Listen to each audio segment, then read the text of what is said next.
It is certainly good to see each of you here this evening. Hope everyone had a good afternoon. Hope all the mothers had a good day today. If you have your Bibles with you tonight, we're going to be in the book of 1 Timothy, chapter number 3. 1 Timothy, chapter number 3, and again, it just doesn't, as you study and you prepare, and I told you last week that there's times where you just get to stuff and you're like, man, I wish we could just move past that. It's not how we ought to treat things, even though we want to sometimes. But tonight, as we've looked at Paul as he began this letter to Timothy, he instructed him about the significance and the importance of doctrine and making sure that he stayed true to the doctrine that he had been taught and according to the Word of God too, by the way, not just doctrine that, you don't just believe something because somebody says it. If that's the case, we'd be in a mess, and that's why we do have some of the mess that we have, because people just take man's word for things instead of taking God's word for those things. And so then he moves on and talks about the significance of prayer and who we are to pray for and the role of prayer and the fact that no man should be above our prayers and beyond us willing to pray for them regardless of their situation or what they who they are, what their positions are, or their titles are.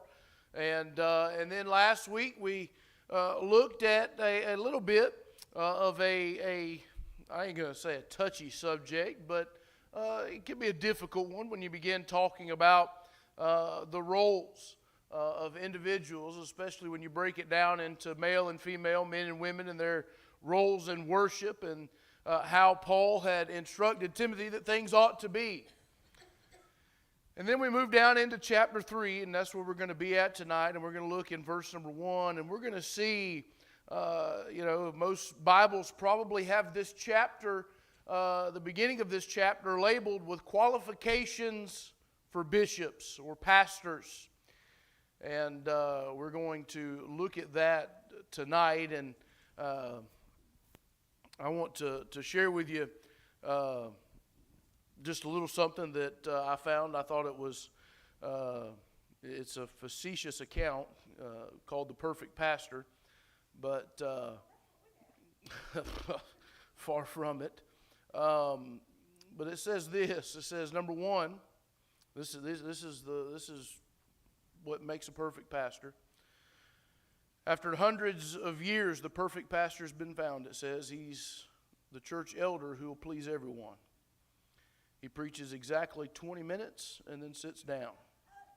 Yeah, see, I told you. He condemns sin but never steps on anybody's toes. He works from 8 in the morning till 10 at night, doing everything from preaching sermons to sweeping. He makes $400 per week, gives $100 a week to the church, drives a late model car, buys lots of books, wears fine clothes, and has a nice family. He always stands ready to contribute to every other good cause too, and to help panhandlers who drop by the church on their way to somewhere. He's 36 years old, and he's been preaching for 40 years. He's tall and on the short side. He's heavy set in a thin sort of way and handsome. He has eyes of blue or brown to fit the occasion, wears his hair parted in the middle. The left side is dark and straight. The right side is brown and wavy. He has a burning desire to work with the youth and spends all his time with the senior citizens. He smiles all the time while keeping a straight face because he has a keen sense of humor that finds him seriously dedicated. He makes 15 calls a day on church members, spends all his time evangelizing non-members, and is always found in his study if he's needed. Unfortunately, he burned himself out and died at the age of 32.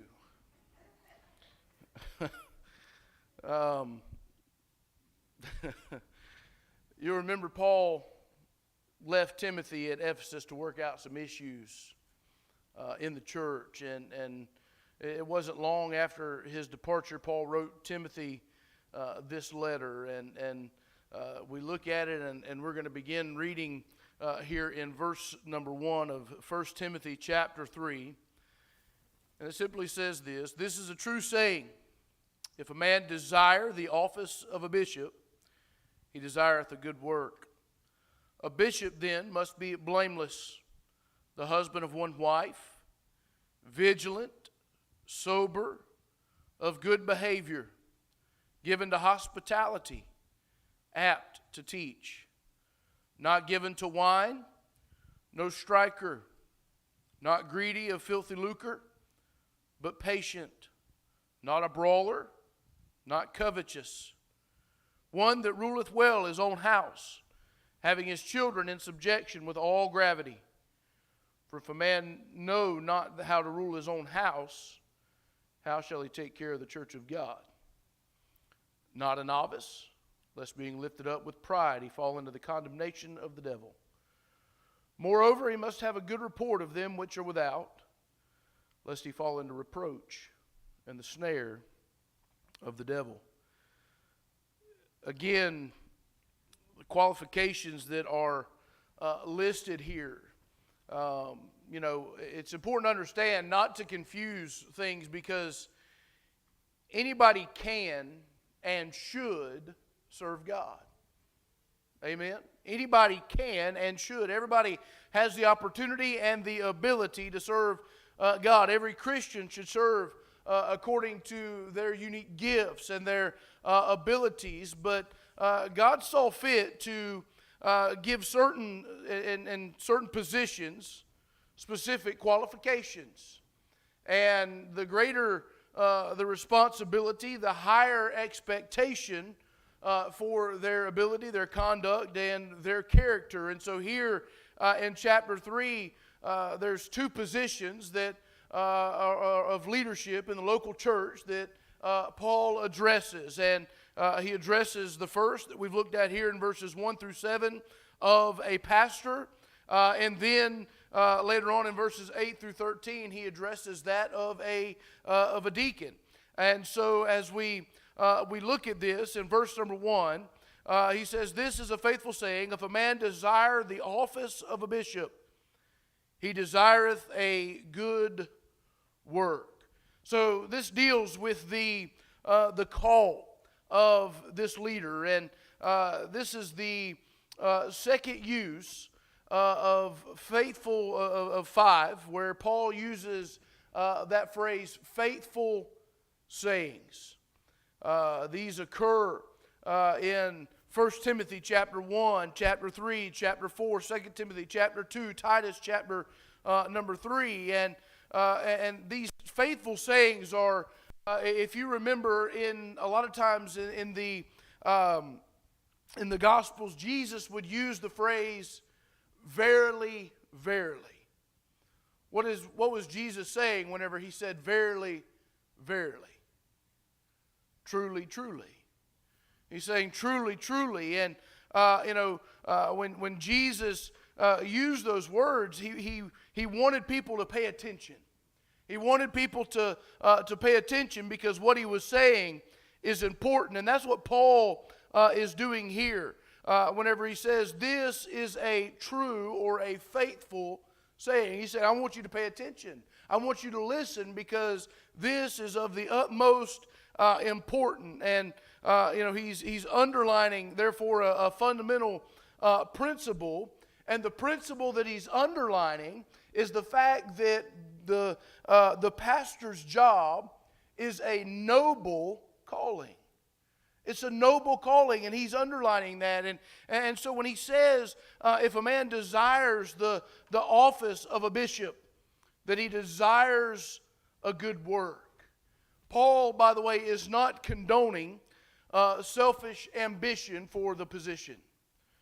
You say, well, what does that mean? What do you mean when you say he's not condoning selfish ambition? He's not referring to somebody just saying, I think I want to be a pastor. That's not what Paul's talking about, that if a man desires, if a man wants that, that's not what he's not condoning that selfish ambition for the position and the prestige that can often be associated with the pastoral office. But what he's doing is he's recognizing that it is a noble task. He's recognizing it's a noble task. The New Testament uses several different words to describe the function of the same office that we call pastor. Anybody know some of those words that the New Testament uses? Well, I just gave you one, pastor. Bishop. What's the other? Elder. So pastor, bishop, and elder are all three words that are used to describe the function of what we refer to as a pastor. And by the way, all three of them carry a little bit of a different idea or place emphasis on different things. And so the first of those is pastor. So the New Testament uses that. We use this word today. And the Greek word that is actually used is translated from pastor into what? Anybody know? Anybody have any guesses? Shepherd. Shepherd. And so what do you think the emphasis is on whenever you hear that word pastor, shepherd? What do you think the emphasis is placed on? Leading the flock, the leadership of the church to shepherd the flock. No, you've probably heard this said before. The shepherd's job is not to create sheep. You ever heard of a shepherd giving birth to a sheep? Nope. What gives birth to sheep? What creates more sheep? Sheep. Sheep create sheep, not shepherds. If a shepherd's creating sheep, he's playing in somebody's lab somewhere and needs to get out of there. He ain't got no business in there. It's the responsibility of those in leadership to do for the sheep what they cannot do for themselves. I'm in no way, shape, or form a professional when it comes to sheep, but sheep are obviously they're pretty much defenseless, right? I don't know what. I know there's some sheep out there that they're really rams. I don't necessarily know that they're sheep that Jesus was referring to, but ultimately a sheep is defenseless, and they also. I don't know that they're the smartest animal in the world.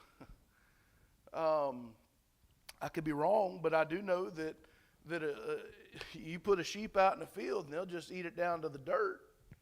If you don't get them into a new field with grass to eat, they'll sit there and just eat what's there. That's why shepherds would move from field to field to field to make sure that they didn't just destroy it. And a sheep will walk right off the ledge. They will go right over the edge if the shepherd lets them get close enough. So it's the shepherd's job to do for those sheep what they cannot do for themselves. It's his job, and what he does is he is to care for them. He's to do what they can't do for themselves. Make sure that they're in good condition to do what it is that comes naturally to them. And hey, God created them, and their wool is used, and so. When you think about it from a spiritual standpoint, it's the shepherd, it's the pastor's responsibility to make sure that those people, those sheep that he's over, that they're in good spiritual condition so that they can do what comes naturally. And what is that? Begat more sheep. That's what he doesn't create sheep. He's supposed to take care of spiritually. And so that's one aspect. And so we said another one was the word bishop. Bishop is used still by some places and some religious groups today. But what is a bishop? An overseer. He is an overseer, and so again, this is similar in the emphasis, but the fact that this bishop or overseer emphasizes the fact that the leadership is charged with overseeing the local church. They're charged with overseeing the local church, and as such is responsible for the spiritual well-being of those in the church. Paul was challenging Timothy to make sure that he understood what those offices were, and he uses the word bishop there, overseer. So what are the responsibilities of the overseer? They are to preach, they are to teach, they are to pray for the sick, they are to care for the church, they're to be an example for others to follow, they're to lead out in setting in helping make sure that church policy is set. They are to ordain other leaders, and they are to help manage things in the church. That is their responsibility. All those things we could go and find biblical backing for, and so that is the responsibility of the overseer. But then we get down to the third name, the third word that is used in again, referencing this same position, and it's elder. Elder, what does elder speak of? Aged, wisdom, maturity. Now, how old does one have to be mature? I think it comes, sir? 90? You ain't mature yet then, huh? Is that what you're saying? If that's the case, we're all in trouble. We're a bunch of immature folks here. No, I think different people mature at different levels, at different ages. I don't think you can set an age on that, which is, kind of goes back to the whole, and we see it here in the scriptures that we've read. But a lot of people, that's what churches want. A lot of churches, they want somebody that's got so much experience, and it's that way with a lot of jobs even today. Everybody wants somebody that's got X number of experience, X number of years of experience, but they want them to be this, they want them to be young and all that, and it just doesn't work that way all the time. But maturity, and so why is that important? In the office, for being the office of a pastor. You see, you don't want somebody that's not mature leading the church. Sometimes y'all have an immature pastor, I'll just tell you. But in the church today, these terms are often used to designate different offices. Because you'll have churches that refer to, they have their pastor, and they have elders, and they have bishops, and they people have taken them. But in the New Testament, the emphasis is on one position, but different aspects of that one position. It's not three different positions. It's pastor, it's overseer, it's shepherd. They're all three the same one, but speak of different emphasis and aspects of that same office. For example, Paul in Acts chapter number 20, Paul sent for the elders of the Ephesian church, but in addressing them, do you know what he called them? Bishops. He called them bishops. In his letter to Titus, in Titus chapter 1 and verses 5 through 7, Paul instructs him to appoint elders, adding that a bishop must be blameless. So again, it's the same, and so we see these are that this is the call, and Paul is saying that hey, it is a noble calling. It's not a calling, or it's not just something that people choose to do. This is an office that is it's noble, but it's something that God calls somebody to do. And then we move down into verses 2 and 3, and things get a little bit more difficult. The challenge becomes real, and and as we see, the moral character of this position is really put out there, and the qualifications listed. People were never, by the way, people were never given position in the church because they were of popular influence in the community. Nowhere in Scripture do we see that.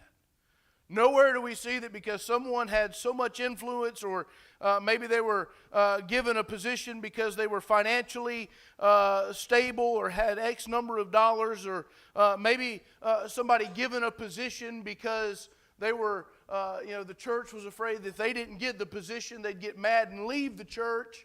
Those are all things that happen today, by the way. People do that. They call based on somebody's level of influence in the community, or they call them based on their financial status, or because they're afraid that they were going to get mad and leave the church because they were not recognized. And so what are the qualifications for a leadership position, for a pastoral specifically position in the church? What Paul has done in verses 1 through 7 is bring together in one place characteristics of spiritual maturity that we find that are scattered throughout the New Testament. And the list begins in verse 2, where he says, "A bishop then must be blameless, the husband of one wife, vigilant, sober, of good behavior, given to hospitality, apt to teach." Blameless. What does that word mean? Pastor is supposed to be without fault. If that's the case, I'm out. So what does that mean? Blameless.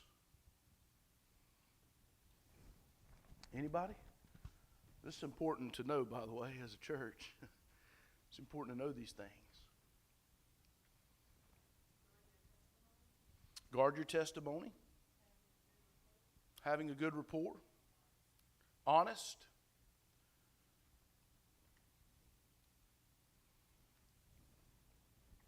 Anybody else?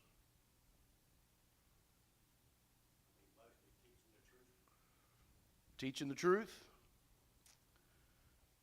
The word blameless literally means to take a hold of.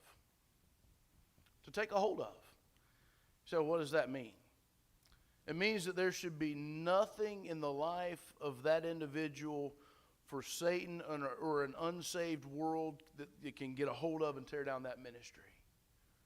There should be nothing in this person's life, the person that is up for this position of pastor, that the world can get a hold of, or that Satan can get a hold of and destroy that ministry.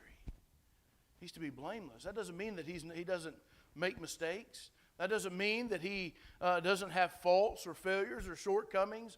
But that means that he has to make sure, again, guarding his testimony, making sure that he has good rapport with the outside of the church, and so that's godly leaders need to strive to remain above reproach for several reasons. Number one, they're special targets of Satan. Satan will target them. He will try to attack them. Number two, when someone is not blameless, when someone is not above reproach, their fall has a great potential to harm the cause of Christ. Why do you think it is that, how often do you turn on the news and you see what a great job such and such pastor's doing in such and such community? Not very often. But how often do you hear about such and such pastor caught in a scandal? Such and such pastor arrested, charged with this or charged with that. How often does the community talk about pastors doing good things? Not very often. But communities will certainly talk about a pastor who has had an affair. They'll certainly talk about a pastor who his family's in a mess. They'll talk about him. They'll bring them down. And so we have to be careful of those things. They're, not only those two things, but their greater knowledge brings greater accountability. They have a greater accountability, and they're, again, kind of along those same lines. Their fall is more hypocritical, having preached against the very things that sometimes they commit. Nobody wants to follow, or nobody wants to sit under a pastor that says, hey, this is what you ought to do, but does not live that out himself and does the opposite. Nobody wants to be a part of that. Nobody wants to follow somebody like that, and if they're doing that, they're certainly not following the Lord. Again, it doesn't mean they're perfect, but we have to, they should be blameless. You have to guard yourselves. And so, he says they're to be blameless. One general application could be, how well do you react to criticism? How well does a pastor react to criticism? Listen, they shouldn't fly off the handle. They shouldn't go into a rage and threaten to leave the church, or, not to answer back. But listen, they just deal with it, address it. I've never understood folks get so upset about things. And, listen, if I'm accused of something and I didn't have nothing to do with it, let's get to the bottom of it. It is what it is. Now, if I'm guilty, then I'm probably going to fly off in a rage and try to cover it up. Typically, that's how that works. Maybe not always. Then we move on to a more fun subject. It says bishops to be blameless, and then he says the husband of one wife. The husband of one wife. A more literal meaning, and I've heard this, and by the way, this is you can go in so many different churches and find so many different thoughts and understandings about what this means. However, a literal meaning, when you look at it in the original Greek, literally is a one-woman man. That's what it means. One-woman man. Now, there's several possibilities as to the meaning of this phrase. I've heard people that, you read that and it clearly says that they're to be the husband of one wife, which I hear people talk about the fact that means you have to be married to pastor. Well, I've got several friends that are not married that pastor presently at this time. Do I believe God's called them? I do. Would I want to be in their position? Absolutely not. I wouldn't want to be in that. But some people say that this excludes those who are not married, that they should not be pastoring if they're not married. I don't know that that's what it's teaching. There's others that say that Paul could have been excluding those who have more than one wife. A polygamist. Do I believe that's part of that? Absolutely 100%. I believe that is a part of what Paul is saying there. A polygamist, we don't think about that as much in this society. Is there polygamists out there in this world today? Absolutely they are. However, it's not as common. Because really there are, in most places, there are laws that are supposed to prevent that. I think. My understanding there is. But there's polygamists. Polygamy was obviously a problem during the Bible times. During biblical times, polygamists existed, and even some men that, you look at it, Solomon. Solomon was one of the worst. Solomon, in my opinion, would not have been qualified to pastor a church. The wisest man to ever live. But he wasn't qualified for this position. God used him. He suffered for his sins and wrongdoing, but he would not have been qualified for this position. Then, there's others that say he's excluding those that have been divorced and remarried. Very likely. Very likely. I may open a big can of worms right here. Because let me tell you, there's two sides of this. And I think that we have to really think about this as God's people. And I may not have a job this next week. I want us to understand let me ask you this question. Who instituted marriage? God instituted marriage. God is the one that instituted marriage, and so when two people stand together in marriage, who are they making a covenant to? God. Now, let me ask you a tough question. Can someone who is lost make a covenant to God? They can't. So, here's Billy Bob. It's just the name I chose. Doesn't refer to anybody in particular. Don't even know a Billy Bob. But Billy Bob, lost, living in sin, gets married by state's law, stands up, signs a piece of paper, all that. Well, Billy Bob gets a divorce. Billy Bob and his wife, they separate. Billy Bob starts going to church. Billy Bob gets saved. Billy Bob remarries. Billy Bob says, I feel like God's called me to preach. Is Billy Bob disqualified from pastoring a church?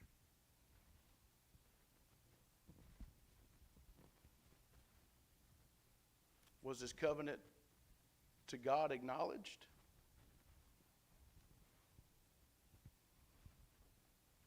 There's things we got to think about. I'm not going to tell you one way or the other. That's for you to pray about. But you got to think about things. And we have to understand, again, and I'm going to tell you where I see it, and there's things like this today and throughout time. If we watch, just like today, there are a lot of things that are preached real hard against in churches today. It's still not it still hasn't gone away, but this is a subject that 20, 30 years ago, you didn't even want to discuss in a church, I promise you. You didn't want to talk about it because it'd get ugly. There's still some groups today you don't want to talk about it with because it'd get ugly. And what happens is we treat those things like the unpardonable sin, like God can't forgive those things. Listen. If God can forgive a murderer, do you not think he can forgive somebody that's been divorced? Is that man's, and again, I'm asking you because I want you to think, was his covenant to God even acknowledged? I'm just going to tell you, I don't believe his covenant is acknowledged. He was lost. A lost person cannot make a covenant with God. So that's one. It excludes those that have been divorced and married. It's the universally most accepted explanation. He also could have been making a general stipulation that a leader must be faithful to his wife. And I believe that absolutely. I don't think anybody would argue that applies. That a one-woman man is devoted in his heart and in his mind to the woman who is his wife. We can argue about a lot of things. By the way, that's not one, there's a lot of qualifications, and I believe that there's questions that churches ask, and I was asked that question when I came here. But I've been to other churches and seen other churches when they ask, and you would think that's the only qualification that God gives. Because that's the one we ask about. You've been divorced and remarried? We ask about that one. When's the last time a church asked somebody, are you blameless? Let's look at some of the others. Temperate. Temperate. What's that mean? In control. Most of the time. Most of the time. Control of himself, by the way.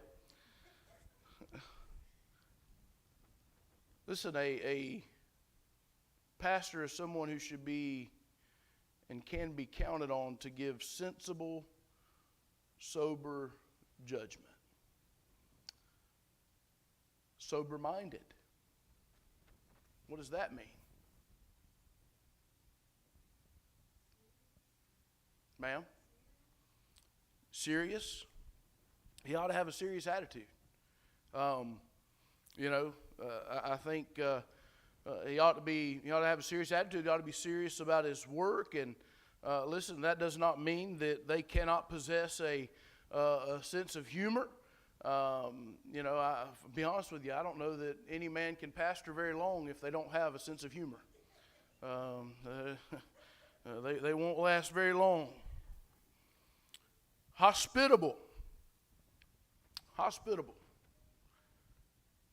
Now, I'll tell you what this hospitable meant 50, 60 years ago. It meant that anytime somebody wanted to come to your house, you let them in. Didn't matter. Let them come on over. That's kind of gone by the wayside. And I don't believe that's what it really means.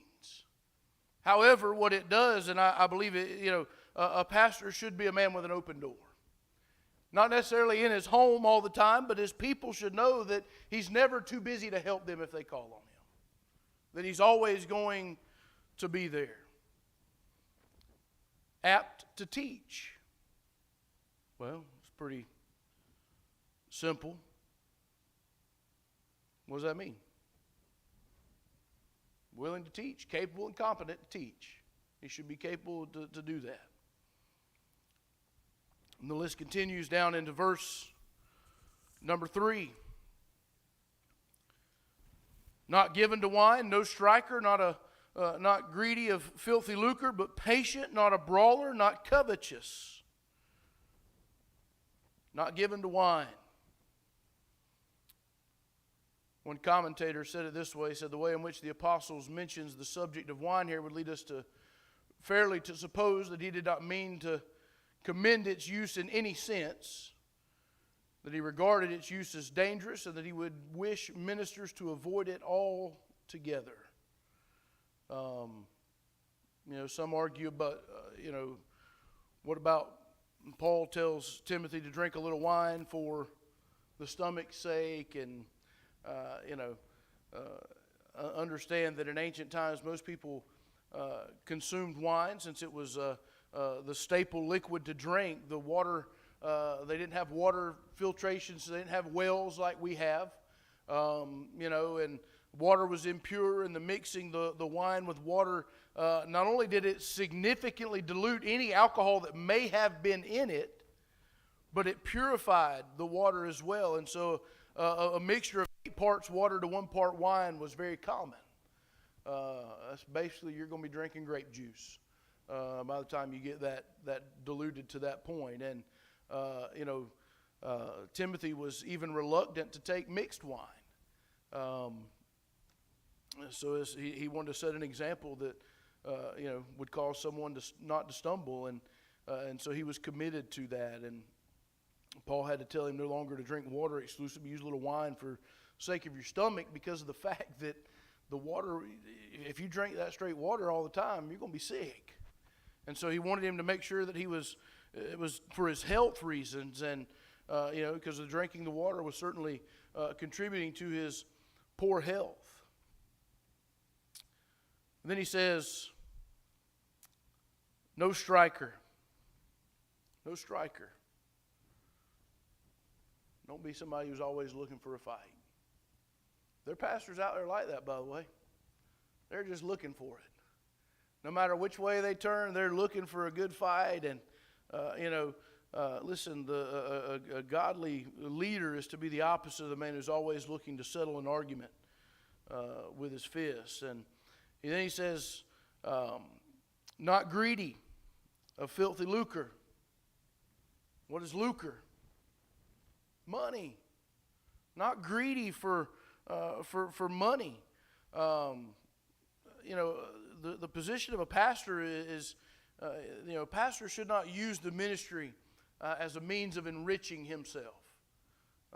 There are pastors out there that use the ministry for means of enriching themselves. I'm not against anybody having nice things, and but I'm just going to tell you, I don't know anybody, and I don't care who they are, unless they got them 18 kids and counting or whatever. I don't know anybody that needs a 15-bedroom house. It's ridiculous. I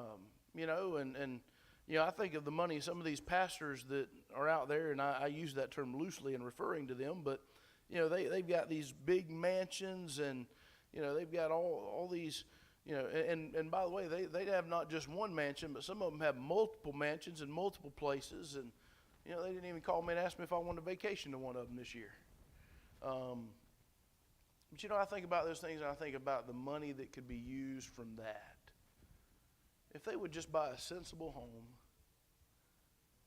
and use that other millions of dollars to furthering the gospel. Listen, unless you're having church in your house that's 15 bedrooms, that's ridiculous. There's a lot of waste, and a lot of those guys are using ministry for enriching themselves. And again, it's right and proper for a church to provide for their pastor. And Paul later would point out that anything other than that is actually sinful. But the pastor needs to stay away from shady deals and get-rich-quick schemes. So he's not to be greedy for money or filthy lucre. But he's to be patient. Patient. This is also gentle, by the way. Gentle. I have, when you deal with people, and especially if you ever have to address anything that's wrong or a problem somewhere, you get a lot further with people whenever you deal with them in a gentle way than you do if you just come up and, listen, I know and have heard stories and horror stories. In fact, I'll just, it's funny, Heidi actually asked about this person the other day, but whenever I was younger, I don't even know, I guess I may have been, I don't think I was quite in Bible college yet. Anyway, I served as the president of the Florida State Youth Assembly. And we always, it was kind of like a state association meeting, but anyway, we were there was a church hosting it, and I really don't even remember what happened. But the pastor came and said something to me, and I just said something back, and he flew off the handle on me and told me, basically because I disagreed with him, that I was rebuking him in his church and this, that, and the other. Anyway, that didn't sit well with me, and so I had to go and walk out. But if he'd have come to me and talked to me, he'd have got a lot further. But don't come and start yelling, because you're not going to get anywhere with me. We got to talk about it. We got to be able to, and a pastor should be that way. He should not be. He says that no striker, not a greedy of filthy lucre, but patient, not a brawler, not a brawler. What is that? Likes to fight, not quarrelsome, not contentious. I think that it's very easy for pastors sometimes to be contentious. And I think it's easy for Christians in general to be contentious, especially with somebody that we don't necessarily agree with something on. And the Greek word that we get this from, we actually derive our word macho from. Leaders are not to be macho characters running rough over others. That's not a characteristic or qualification of a pastor. Not covetous. Again, this is emphasized. Not covetous, and basically it boils down to not being a lover of money or earthly things, and so again we see these characteristics that are given. But then you move down into the next few verses, in verses 4 and 5, and we see the home life of a godly leader. The home life, he starts out and he says is one who rules his own house, having his children in subjection with all gravity. For if a man know not how to rule his own house, how shall he take care of the church of God? A pastor is called to leadership on two fronts. Front number one is his family. Front number two, in God's family. And by the way, the first is the training ground for the second. The spiritual maturity of a godly leader is that he's not to be a novice. We see that in verse number 6. And by the way, just backing up just a little bit, as we see this, I told you we like to, people over the years have kind of taken and honed in on that one qualification of being the husband of one wife. I'm just going to tell you, there's some men that may meet that qualification, but when you move down into some of these others, whether it be blameless, whether it be not a striker, not greedy of filthy lucre, not patient, a brawler, covetous, they disqualified because of those. But then you move down into to verse number 4 and verse number 5, and there's probably even more that are disqualified because of this. Whenever you think about it, it says, one that ruleth well his own house, having his children in subjection with all gravity. I mean, that's a big deal. To make sure that he's got his home in order and that his home is taken care of, and that those things are important. Because he makes it very clear in verse number 5 that if a man can't do that, how can we expect him to take care of the church? But then in verse number 6, he talks about the spiritual maturity of a godly leader. And verse number 6 starts out and he says, not a novice, lest being lifted up with pride he fall into the condemnation of the devil. Novice. What's a novice? New in the faith. New in the faith. I think sometimes, and I don't see how we mix that up, because did y'all have novice electricians whenever you were working for the, no? You have novice carpenters? Yeah. Brother Mike said every one of them. You have novices, which means that they're new to it. They're learning the trade. They're learning the skill. And so in this case, it's somebody who's new to the faith. It's somebody who's they've recently been saved. I'm just going to tell you, you don't want to take somebody, nothing against them as a person, but you wouldn't want to take somebody who just got saved in the last 6 months and call them to be your pastor. I wouldn't. That's dangerous.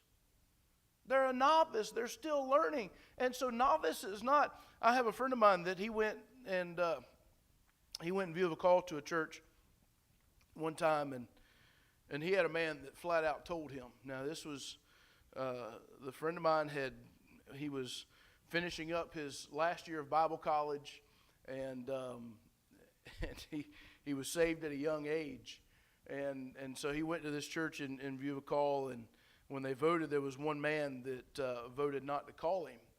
And the man told him that he wasn't going to call him because, 1 Timothy says that he's not to be a novice. And I'm just going to tell you that's a misinterpretation of what that means, because he was by no means was he a novice. He was not new to the faith. He had been saved for quite a while. He was raised in church. He had been through Bible college. He wasn't new to the faith. A master of it by any means? No, he was not. But again, it's not talking about someone who is a novice pastor. It's talking about new to the faith. If he said don't ever call someone who's new to pastoring, guess what? There wouldn't be a church in this world that had a qualified pastor. You got to start somewhere. But this is talking about a novice in the faith, someone who is a new Christian, newly planted, is what it means. And again, those people should not be put into a leadership position. It says, lest being puffed up with pride, he fall into the condemnation of the devil. What does it mean to be puffed up? Thinking more of yourself than you are, full of hot air, full of smoke. Someone who is new in the faith, and all of a sudden they're put in that position of a pastor. You see how easy it would be for them to become puffed up? How easy it would be for them to become a little bit prideful? Verse number 7, he addresses the reputation of a godly leader. It says, moreover, he must have a good report of them which are without, lest he fall into reproach and the snare of the devil. Paul expected, and I believe God expects every believer's life to be a positive testimony to the world that's watching. He expects that of us, and this is especially true of someone who's in a leadership position, a pastoral position in the church. And in Colossians, Paul encourages us to walk in wisdom towards those who are on the outside. And the goal, being according to 1 Corinthians chapter 10, is that we're to give no offense, either to the Jew or to the Greek or to the church. And so, again, having this good reputation, this good report of them which are without. Again, make sure that we stay and we conduct ourselves in the right way. Because what was it that brought Satan down? It was pride. What is it that brings and causes more pastors to fall than anything else? Pride. The minute that we think that we've arrived, or the minute we think that we're above sin, or that we're above making mistakes and all that, listen, is the minute that it's going to happen. And so that's one of the reasons that he says, listen, you need to have a good report of them, because there's people watching. They're looking for anything that they can to tear down the ministry. I think in looking at this, as Paul was writing to Timothy, I think that he might have been afraid that Timothy and any potential leaders would read this list and be so overcome in a sense of inadequacy. They might think, hey, what's the use? I'm going to tell you, that's a tough set of standards and qualifications. You can go and Google jobs, and you can look at their qualifications, and you might be able to look at 95% of them and say, you know what, I could do that. I can do that job. I meet those qualifications right there. And I'm going to tell you, you start reading 1 Timothy chapter 3, especially as a pastor, and you think, man, do I meet the qualifications? Do I meet the standards? And for that reason, I believe that he ends this particular chapter in verse number 16, by turning their eyes from themselves to the one who is sufficient for the task. And he says, and without controversy, great is the mystery of godliness. God was manifest in the flesh, justified in the Spirit, seen of angels, preached unto the Gentiles, believed on in the world, and received up into glory. I may not be sufficient, but He is. Amen. And in Him, He's what makes me sufficient. It's not me, it's Him. And so again, qualifications. It's important. It's important to look at it and know, and again, He doesn't say, hey, they have to meet 5 of these. He just gives them all. In other words, listen, it's important to apply all. Not pick and choose. Not overlook or, again, it's all of them. Not just one, not just 2, but all of them. Noble calling. And you know what they say with, it's a noble calling, as Paul talked about, but I'm telling you, it's a lot of responsibility. And people don't, a lot of people in this world don't understand that. They overlook it. And unfortunately, there's so-called pastors out there today that have given the calling a bad name. Just like it's that way in anything, I get that. But Satan uses it to capitalize on this. And so it's important. I hope y'all don't have to use those qualifications for a long, long time. So, and looking for somebody else. Anyway. Anybody have any thoughts, comments, or questions tonight?